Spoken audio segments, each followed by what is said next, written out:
ശാരിക ഒരു കല്യാണ വീഡിയോ നെറ്റ്ഫ്ലിക്സിൽ വൈറലാണ്, ട്രെൻഡിങ്ങിലാണ്. അതെ, നയൻതാരയുടെ മലയാളികളുടെ സ്വന്തം തിരുവല്ലക്കാരി ഡയാന കൊച്ച് പിന്നീട് നയൻതാരയായി തെന്നിന്ത്യയിൽ നിന്നും ഇന്ത്യയിലെ സിനിമാ ലോകം മുഴുവൻ, തെന്നിന്ത്യൻ സിനിമാ ലോകം അടക്കി ഭരിക്കുന്ന ലേഡി സൂപ്പർ സ്റ്റാർ. ആ പേര് ഏറ്റവും കൂടുതൽ ആ കുട്ടിക്കാണ് ചേരുക. സത്യനന്ദിക്കാണ്ട സിനിമയിൽ മഞ്ഞച്ചേല ചുറ്റി പാട്ടുപാടിയ ആ പെൺകുട്ടി ഇപ്പോഴും മലയാളി മറന്നിട്ടില്ല. പക്ഷെ ഇപ്പോൾ തമിഴ്നാടിന്റെ സ്വന്തമായി മാറി. വിഘ്നേഷ് ശിവനും നയൻതാരയും തമ്മിലുള്ള വിവാഹം, അതിനു മുമ്പ് അവരുടെ പല ബന്ധങ്ങൾ, പല വിവാദങ്ങൾ, ഇതൊക്കെ നമുക്കറിയാം. വിവാഹ വീഡിയോ നെറ്റ്ഫ്ലിക്സ് പോലെ ഒരു പ്ലാറ്റ്ഫോമിൽ ട്രെൻഡിങ്ങിലെത്തുക, ധനുഷുമായി ചേർന്ന് ഒരു 10 കോടി രൂപ ആവശ്യപ്പെട്ടുകൊണ്ട് ഒരു വിവാദം കത്തിക്കയറുക. പക്ഷെ ഞാനിതിനെയൊക്കെ മനസ്സിലാക്കുന്നത്, ഈ കല്യാണം കഴിഞ്ഞിട്ട് കുറെ കാലമായി, 2 കുട്ടികൾ അവരുടേതല്ല എന്ന് നമുക്ക് പറയാൻ പറ്റില്ല, ഭാഗികമായി അവരുടേതായ 2 കുട്ടികൾ, ഇതൊക്കെ ട്രെൻഡിങ്ങിൽ പോയി.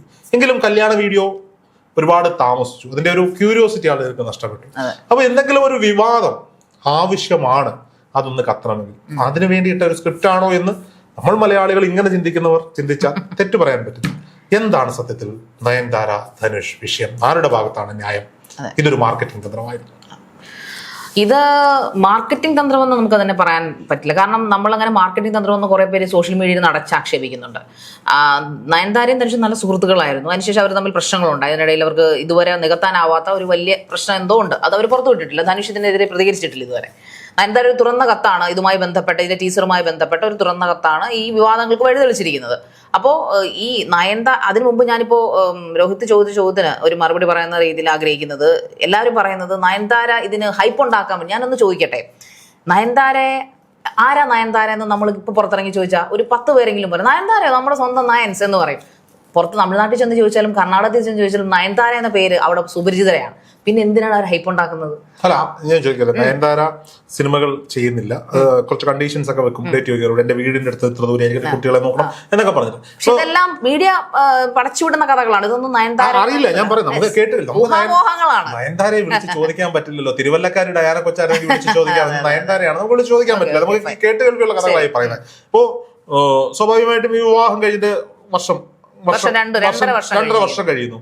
അപ്പോ ഇനി നയൻതാരയും വിഘ്നേഷ് ശിവനും അല്ല, ഇപ്പൊ താങ്കൾ ചോദിച്ച നയൻതാരയും വിഘ്നേഷ് ശിവനും തമ്മിലുള്ള വിവാഹം എന്തുകൊണ്ടാണ് ഇത്രയും വൈകിയെന്നൊരു ചോദ്യം അപ്പൊ നമുക്ക് അവിടെ ചോദിക്കേണ്ടി വരും. അതിന്റെ ഒരു കാരണമാണ് നയൻതാര സോഷ്യൽ മീഡിയയിൽ കുറിച്ച് തുറന്ന കത്ത്. നാനും റൌഡിദാൻ എന്ന് പറഞ്ഞ ഫിലിമിന്റെ, അതായത് ധനുഷ് എന്ന് പറയുന്ന ഫിലിം സ്റ്റാറും പ്രൊഡ്യൂസറും ഡയറക്ടറുമായ അദ്ദേഹത്തിന്റെ പ്രൊഡക്ഷനിൽ ഉണ്ടായിരുന്ന പടമായിരുന്നു നാനും റൌഡിദാൻ. ആ പടത്തിന്റെ സെറ്റിൽ വെച്ചാണ് അദ്ദേഹത്തിന്റെ ആദ്യ സിനിമ, ഈ വിഘ്നേഷിന്റെ ആദ്യ സിനിമയാണ് നാനും റൌഡിദാൻ. ആ സിനിമയുടെ സെറ്റിൽ വെച്ചാണ് നയൻതാരയ്ക്ക് വിഘ്നേഷിനോട്, വിക്കി എന്ന് പറയുന്ന വിഘ്നേഷിനോട് പ്രണയം തോന്നുന്നത്. അവരുടെ ജീവിതത്തിലെ ഏറ്റവും ടേണിംഗ് പോയിന്റ് ആയിട്ടുള്ള ഒരു സിനിമാ സെറ്റും സിനിമാ കഥയും സിനിമയെല്ലാം അത് ആ സിനിമ സെറ്റ് പോലെ തന്നെ സിനിമ റിലീസ് ചെയ്യുമ്പോൾ വമ്പൻ ബ്ലോക്ക് ബസ്റ്റർ ആകുകയും ഇതിലെ പാട്ടുകൾ ഉൾപ്പെടെ വമ്പൻ ഹിറ്റായി മാറി.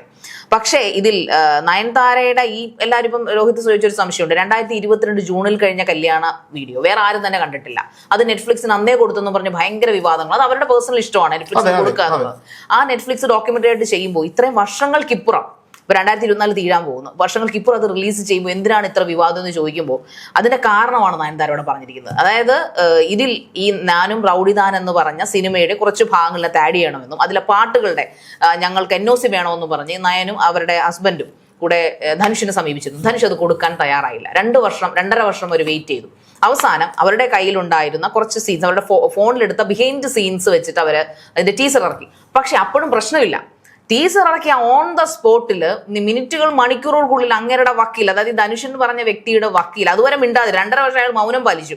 ആ മൗനം പാലിച്ച വ്യക്തി ടീസർ ഇറങ്ങി ബിഹൈൻഡ് ദ സീൻസ് അതിനകത്ത് ഇട്ടെന്നും പറഞ്ഞ് 3 സെക്കൻഡ്സ് ആണ് അതിനകത്തുള്ളത്. അതിന് 10 കോടി രൂപ നഷ്ടപരിഹാരം കൊടുക്കണം, 24 മണിക്കൂറിനകം അത് ഇതിൽ നീക്കം ചെയ്യണമെന്ന് പറഞ്ഞ് അവർക്ക് ഒരു വക്കീൽ നോട്ടീസ് അയച്ചു.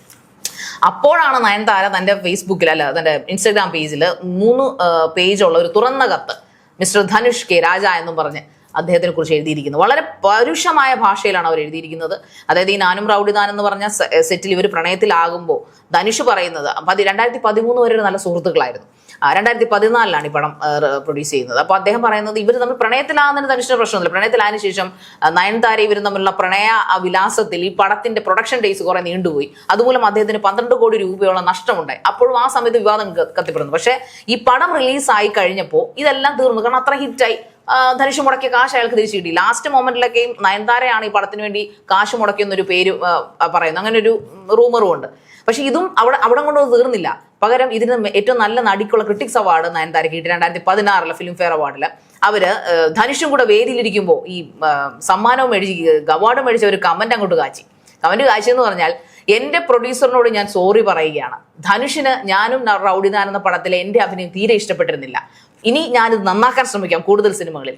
അത് അങ്ങനെ ആയതിൽ ഞാൻ അദ്ദേഹത്തോട് ക്ഷമ ചോദിക്കുന്നു എന്ന് പറഞ്ഞപ്പോൾ അദ്ദേഹത്തിന്റെ മുഖം വിവരണമാകുന്നത് എല്ലാ മീഡിയാസും അത് ഹൈപ്പ് ചെയ്ത് കാണിച്ചു. അന്ന് ഒരു പക്ഷെ അദ്ദേഹത്തിന് റിവെഞ്ചാണ് തന്നോട് പക പോക്കുന്നതെന്നാണ് നയൻതാര ഈ കത്തിലൂടെ ആരോപിക്കുന്നത്. ഞാൻ തിരിച്ചു ചോദിക്കുന്നു, ഞാൻ ഇതിനൊരു തിരിച്ചൊരു ആംഗിൾ, ഈ തിരിച്ച ആംഗിൾ എന്ന് പറഞ്ഞാൽ ധനുഷ് പണം മുടക്കി നിർമ്മിക്കുന്ന ഒരു സിനിമ, അവസാന ഘട്ടത്തിൽ നയൻതാര പണം മുടക്കിയിട്ടുണ്ടെങ്കിൽ ഉറപ്പായും അതിലൊരു കോ പ്രൊഡ്യൂസർ അവർ ചോദിച്ചു വാങ്ങും. അത്രയും തന്ത്രപരമായ കാര്യങ്ങൾ നീക്കുന്ന ഒരാൾ തന്നെയാണ് നയൻതാര, എല്ലാ കാര്യങ്ങളും. അയാൾ പണം മുടക്കി നിർമ്മിച്ചൊരു സിനിമ, അത് ഇവരുടെ കല്യാണ വീഡിയോയിൽ ആഡ് ചെയ്ത് സോഷ്യൽ മീഡിയ പ്ലാറ്റ്ഫോമിൽ പ്ലേ ചെയ്യുകയോ അല്ലെങ്കിൽ അവരുടെ വീട്ടിലെ CD പ്ലെയറിൽ ഇട്ട് കാണുകയോ ചെയ്തതല്ല. ഇത് നെറ്റ്ഫ്ലിക്സ് പോലെ ഒരു ഭീമൻ കോർപ്പറേറ്റ് കമ്പനിക്ക് സ്ട്രീം ചെയ്യാൻ വേണ്ടി കോടികൾ വാങ്ങിക്കൊണ്ട് വിറ്റതാണ്. അപ്പൊ അതിൽ ധനുഷ് പണം മുടക്കിയ വീഡിയോയുടെ, അതിന് വലിയ കോടികളുടെ ഡീലാണല്ലോ നെറ്റ്ഫ്ലിക്സുമായി ചെയ്തിരിക്കുന്നത്.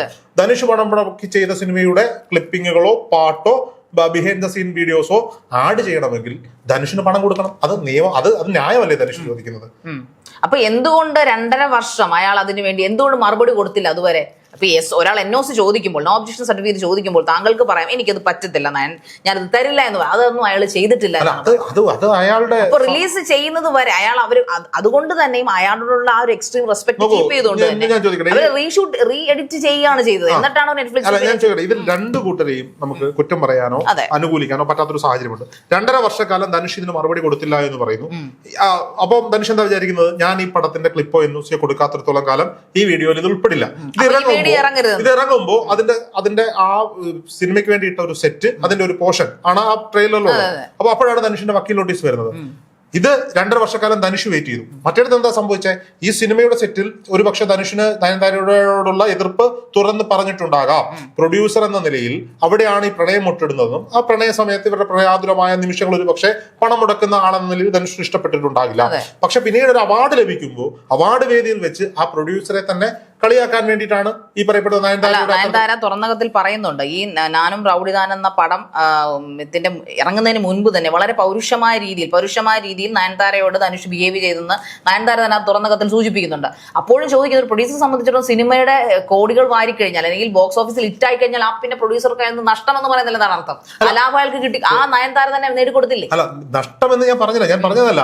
പിന്നീട് ഈ നയൻതാര എന്ന് പറയുന്ന നടിക്ക് അവാർഡ് കിട്ടുന്ന വേദിയിൽ വെച്ച പ്രൊഡ്യൂസറെ കളിയാക്കുന്ന രീതിയിൽ നയൻതാര സംസാരിച്ചിട്ടുണ്ട്. അതൊരു പകപോക്കലാണ്. ധനുഷിന്റെ ഭാഗത്തായിരിക്കും തെറ്റ്, എനിക്കറിയില്ല. എന്തായാലും ആ പക ധനുഷിന്റെ മനസ്സിൽ ഇത്ര നാളുണ്ടായിരുന്നായിരിക്കാം. അതിപ്പോ ധനുഷ് തിരിച്ചു വിട്ടി. ഇത് ഇത്രയേ ഉള്ളൂ. ഇതിൽ രണ്ടു കൂട്ടരെയും ന്യായീകരിക്കാനോ കുറ്റം പറയാനോ പറ്റില്ല.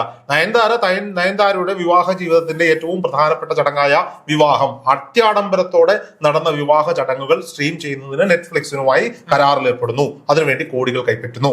അതിൽ ധനുഷ് നിർമ്മിച്ച സിനിമയുടെ ഈ പറയപ്പെടുന്ന ഭാഗങ്ങൾ ആഡ് ചെയ്യണമെങ്കിൽ കോടികൾ വേണമെന്ന് ധനുഷും ആവശ്യപ്പെടുന്നു. നയൻതാരയുടെ കോടികൾ, ഞാൻ സിമ്പിൾ ആയി ചോദിക്കുന്നു, 10 കോടി രൂപയ്ക്കൊന്നും അല്ലല്ലോ നെറ്റ്ഫ്ലിക്സിന് ഈ സാധനം കൊടുത്തിരിക്കുന്നത്.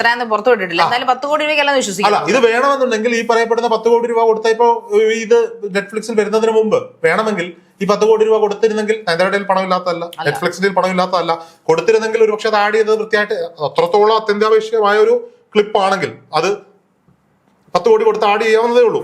പക്ഷെ കൊടുക്കാത്തത് എന്തുകൊണ്ടാ? നയൻതാരയുടെ ഈഗോ അനുവദിക്കുന്നില്ല.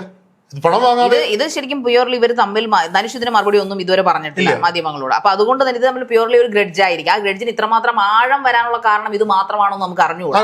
തീർച്ചയായിട്ടും അവര് നയൻതാരയും ഉറപ്പായിട്ടും നിയമ നടപടി സ്വീകരിക്കുമെന്നാണ് പറഞ്ഞിരിക്കുന്നത്. അപ്പൊ തീർച്ചയായിട്ടും കോടതി അവർക്കൊരു മറുപടി, കോടതിയിലൊക്കെ എന്തായാലും മറുപടി പറഞ്ഞില്ലേ? ഉറപ്പായിട്ടും നോക്കൂ, ഇത് ഒരു സിനിമയുമായി ബന്ധപ്പെട്ട വിവാദമായിരുന്നുവെങ്കിൽ അതിൽ ഒരു സിനിമ എന്ന് പറയുന്നത് ഒരു കഥാകൃത്തിന്റെ മനസ്സിലുരിഞ്ഞിട്ട് തിരക്കഥാകൃത്തിലൂടെ, ഒരു സംവിധായകനിലൂടെ, അതിൽ വർക്ക് ചെയ്യുന്ന ലൈറ്റ് ബോയ് മുതൽ ആ ഭക്ഷണം വിളമ്പി കൊടുക്കുന്നതിന് മുതൽ ആ 100 കണക്കിന് ആളുകളുടെ എഡിറ്ററും സൗണ്ട് ഡിസൈനറും ഗ്രാഫിക്സ് ചെയ്യുന്നവരും അങ്ങനെ ഒരു 100 കണക്കിന് കലാകാരന്മാരുടെ ജീവിതത്തെ ബാധിക്കുന്ന ഒരു വിഷയമാണ്. ഇതൊന്നും അല്ലെന്നേ. ഇത് അവരുടെ സ്വകാര്യ ജീവിതത്തിലെ അത്യാഡംബരമായി പണം മുടക്കി നടത്തിയ ഒരു കല്യാണം നെറ്റ്ഫ്ലിക്സിൽ സ്ട്രീം ചെയ്യാൻ കൊടുക്കുന്നു, കോടികൾ വാങ്ങുന്നു. അതിന് ക്ലിപ്പ് വേണമെന്ന് പറയുന്നത് അവരുടെ പഴയ സുഹൃത്തിനെ സമീപിക്കുന്നു. അദ്ദേഹം ഒന്നും മിണ്ടുന്നില്ല. ഇത് റിലീസ് ചെയ്ത സമയത്ത് അദ്ദേഹം നോക്കുമ്പോൾ ഞാൻ കൊടുക്കാത്ത ഒരു ക്ലിപ്പ് ഇവരുടെ ഫോണിൽ ഷൂട്ട് ചെയ്താകാം ഒരു പക്ഷേ. ഈ സാധനം ഇത് അതിൽ വരുന്നു. സ്വാഭാവികമായും സ്വാഭാവികമായും ധനുഷ് അത് കയ്യിൽ നിന്ന് പണം മുടക്കി നിർമ്മിച്ചിരിക്കുന്ന സിനിമയാണ്. അപ്പോ എന്തായാലും ധനുഷിന് അത് പണം ക്ലെയിം ചെയ്യുവാനുള്ള എല്ലാവിധമായ റൈറ്റും ഉണ്ട്. ധനുഷ് അത് ചെയ്തിരിക്കുന്നു. ഇത് ഇങ്ങനെ കണ്ട് കളയേണ്ടുന്ന ഒരു സാധനമാണ്. എന്തായാലും നയൻതാരയുടെ കല്യാണ വീഡിയോ കണ്ടാലും ധനുഷിന് പണം കിട്ടിയാലും ഞാനും ശാരികയും പണിയെടുത്താലേ നമ്മുടെ വീട്ടിൽ ചോറ് വെക്കാൻ പറ്റൂ, അരി വേവുള്ളൂ. അതുകൊണ്ട് നമുക്ക് ഇത് വിവാദങ്ങൾ രസകരമാണ്. നയൻതാരയും ധനുഷും ഒക്കെ ആണല്ലോ. ആ രസകരമായ സംഭവങ്ങൾ നമുക്ക് പുറത്തുനിന്ന് കാണാം, ചർച്ച ചെയ്യാം. ഓക്കെ.